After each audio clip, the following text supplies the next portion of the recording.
Rylee Goodrich and Anthony Barajas were two young people who chose the movies for their first date. During the film, Rylee texted her mother saying the movie was boring but that she was enjoying the date because of Anthony's company. After that, Rylee didn't send any more messages to her mother.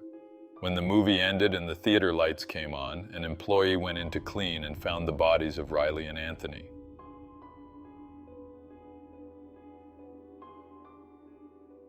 Rylee Goodrich was born and raised in Corona, a city in California with a population of just over 150,000. She was very popular in school. Not only was she a cheerleader, but she also played volleyball and had many friends. Those close to Rylee described her as a fun, outgoing girl who made friends easily. After graduating high school, Rylee earned a scholarship to Grand Canyon University. This university is located in Phoenix, Arizona, so Rylee had to move to begin her studies. However, she visited her family whenever she could. At the end of 2021, Rylee completed her first year of college and returned to Corona for the holiday season. On July 4th, Independence Day in the United States, her friends decided to throw a big party. There, Rylee met a young man named Anthony Barajas, who was a year older than her.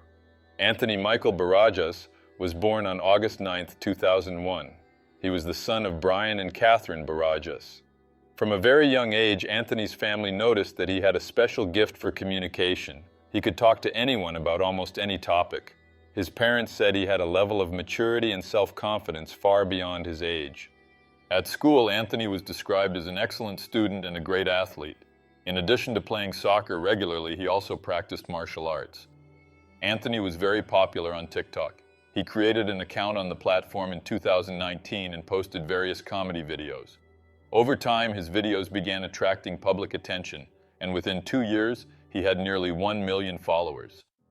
Anthony was also very active on Instagram, where he frequently shared posts about his daily life. He wasn't entirely sure what he wanted to do in the future. He considered continuing to work on the internet, but sometimes he thought about pursuing something different.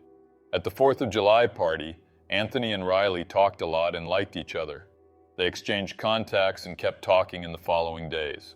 After chatting for a while through social media, Rylee and Anthony arranged their first date. Even though Rylee was already over 18, she thought it was best for her parents to meet Anthony first to see if they would approve of a possible relationship. Rylee was very close to her parents, and their approval was extremely important to her. When her father met Anthony, he wasn't very impressed, especially because Anthony worked by making videos for the internet. At first, that didn't leave a good impression on him. However, as they got to know each other, Rylee's father changed his mind and eventually approved of his daughter's choice. Anthony was polite and had excellent communication skills. On July 26th, Rylee and Anthony planned to go to the Regal Edwards Theater in Corona to watch The Forever Purge. Most of you are probably familiar with this movie, but for those who aren't, it's set in a dystopian world where once a year, all crimes in the United States are legal for 12 hours. Before heading straight to the theater, the young couple decided to stop for a meal at Rylee's favorite restaurant, which was near her home. They had no idea that would be their last meal. After finishing dinner, Rylee and Anthony went straight to the movie theater. This was around 9 p.m., and the screening was scheduled to start at 9:30 p.m. and end close to midnight. Since it was a weekday, the theater wasn't very crowded. Only 6 tickets had been sold for The Forever Purge, 2 of which were Rylee and Anthony's. The other 4 tickets were purchased by a group of friends. Everything seemed normal. The young couple, excited for their date, entered the theater and the movie started. Sometime later, during the film, Rylee texted her mother, saying that the movie was a bit boring but that she was still enjoying the date with Anthony. After that, Rylee never sent another message to her mother. At the end of the screening, the theater lights came on and an employee entered the room to clean. He was surprised to see that Rylee and Anthony were still there. From a distance, it looked like they were just sitting or had fallen asleep in their seats, but as he got closer, he was shocked. Rylee and Anthony were gravely injured. Both had gunshot wounds to the head, and there was a lot of blood at the scene. The employee immediately alerted the other staff members, who quickly called 911. Within minutes, paramedics and police officers arrived. Right away, the paramedics confirmed that Rylee was already dead, while Anthony was still alive but in critical condition and unconscious. He was rushed to the local hospital where he was placed on life support. The young couple's families were notified as soon as the police identified them. They rushed to the hospital and spoke with the officers to provide any information that might help with the investigation. The detective's starting point was the movie theater itself. The gunshot wounds to Rylee and Anthony's heads confirmed that they had been shot. At first, investigators considered the possibility that one of them had shot the other before turning the gun on themselves. However, no weapon was found at the scene, and neither victim had any gunpowder residue on their hands. Additionally, Rylee's wallet was missing, suggesting that whoever committed the crime had taken it. With this, the initial theory was quickly ruled out. Typically, an investigation would involve collecting DNA and fingerprints from the crime scene to identify the perpetrator. But in a movie theater, this was nearly impossible.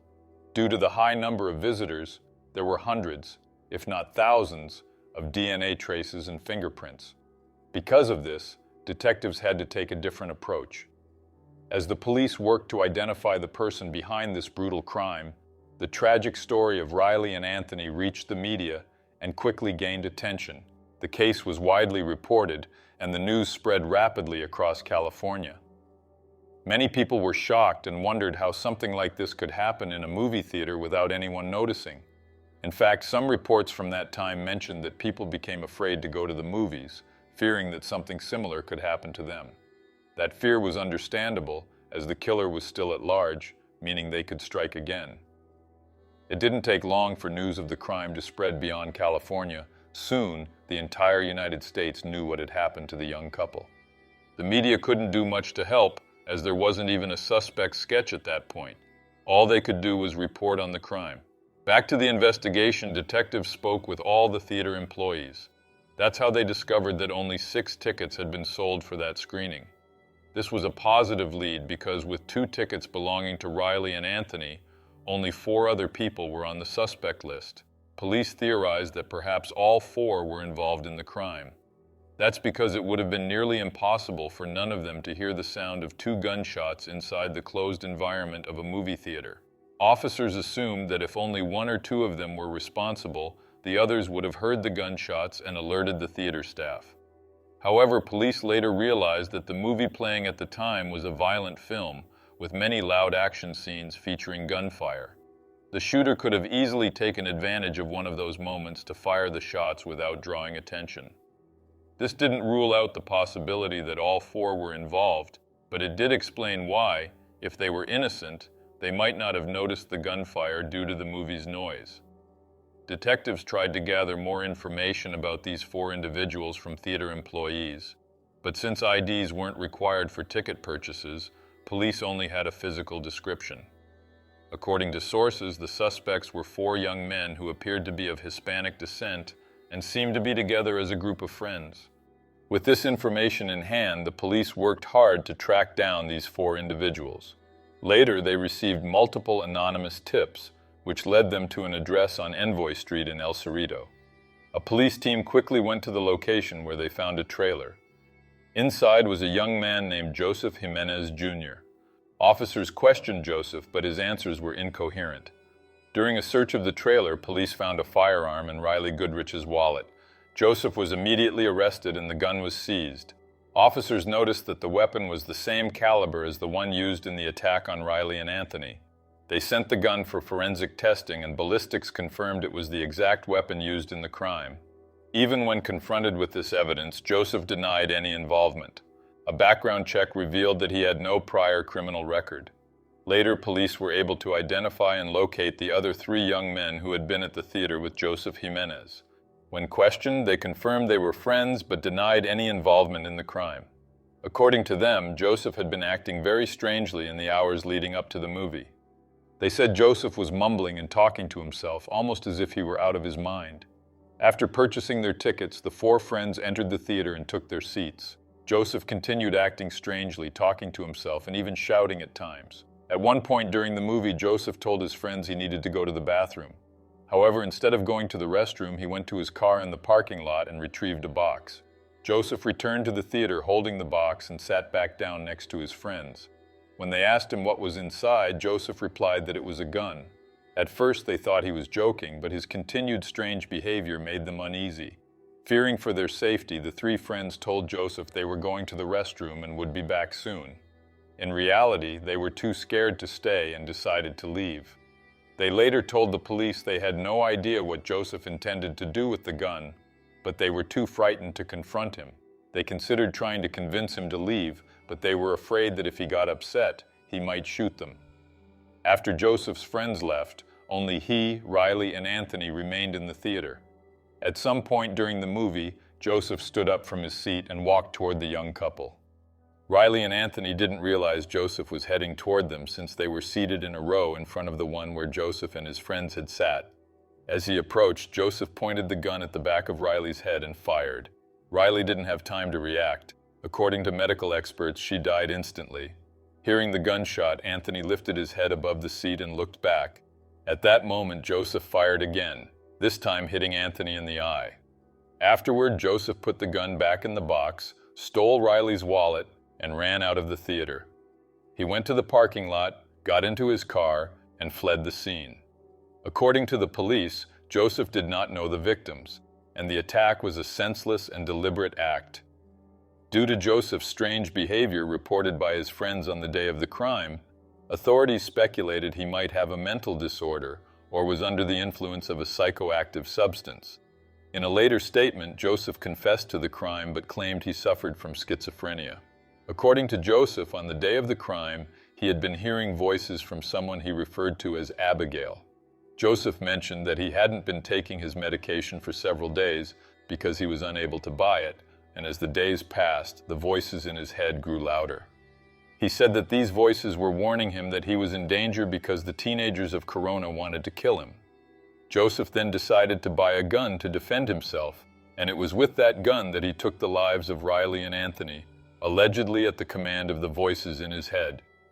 On July 31st, 5 days after the crime, doctors trying to save Anthony reported that he had suffered brain death, and there was nothing more they could do. This news shocked not only the young man's family, but also his fans, who followed him on social media.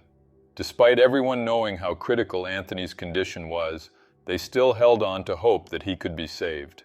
According to some sources, Anthony was an organ donor, and some of his organs were donated to save the lives of others. A few days later, both Rylee's and Anthony's families came together to pay their last respects to the two young victims. The ceremony was deeply emotional and attended by hundreds of people. During his first hearing, Joseph Jimenez pleaded not guilty by reason of insanity.